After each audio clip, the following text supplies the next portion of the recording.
Bonjour à toutes et à tous, me revoilà avec une nouvelle recette. Alors cette fois-ci, je vous propose un dessert qui va sûrement vous plaire. Alors c'est la panna cotta aux fruits. Ce qui est bien avec ce dessert, c'est qu'il demande très peu de temps au niveau de la préparation et très peu d'ingrédients, sachant que pour les fruits, vous pouvez vraiment les remplacer parce que vous avez chez vous du caramel, du chocolat, des fruits secs, etc. Je vais d'abord commencer par vous présenter les ingrédients et ensuite je passe à la préparation. Pour les ingrédients, j'ai 40 centilitres de crème fraîche liquide entière, 30% de matière grasse, 10 centilitres de lait. J'ai 6 g de gélatine. Attention, là, c'est pas de l'agar-agar, c'est de la gélatine normale, mais elle est en poudre. Donc, j'ai 6 g. Et enfin, 50 g de sucre, sachant que pour le sucre, il faudra bien faire attention par rapport aux fruits que vous allez mettre. Si les fruits sont bien sucrés, mettez moins de sucre ou l'inverse. Et maintenant, on va passer à la préparation. Donc, je vais commencer par verser le lait.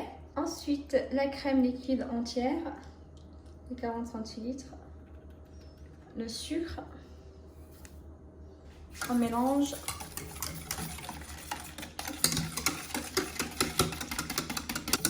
Ensuite, je vais mettre la casserole entre feu doux et feu moyen jusqu'à ébullition et après, je mettrai la gélatine. Et maintenant, on va passer à la gélatine. Donc, j'ai 6 g de gélatine en poudre. Vous pouvez très bien utiliser 6 g de gélatine en feuille. Dans ce cas, il faudra juste tremper les feuilles environ 10 minutes dans de l'eau froide. Donc là, comme c'est de la gélatine en poudre, il faut toujours la mettre dans 6 fois la quantité utilisée. Donc là, j'ai 6 g et là, j'ai 36 g d'eau.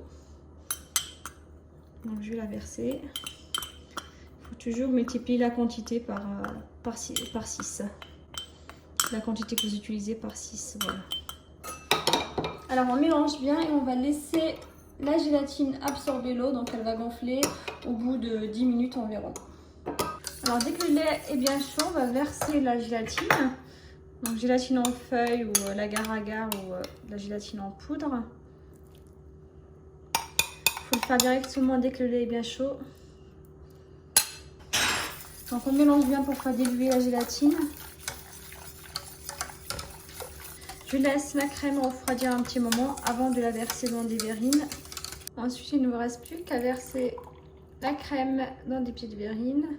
Il faut bien mélanger avant de verser votre crème.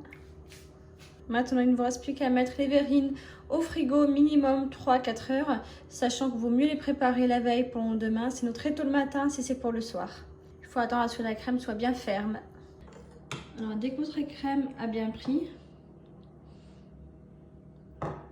maintenant on va mettre les fruits. Donc là, ce sont des petits fruits que j'ai découpés, pêche, nectarine. J'ai ensuite rajouté 2 cuillères à soupe de sucre. Voilà, c'est pour ça que j'ai un sirop à la fin, voilà.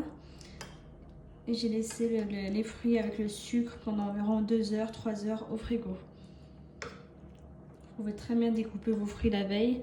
Vous mettez un petit peu de sucre pour avoir un bon sirop à la fin. Vous pouvez aussi rajouter une petite goutte de citron. Alors, je vais mettre mes fruits délicatement.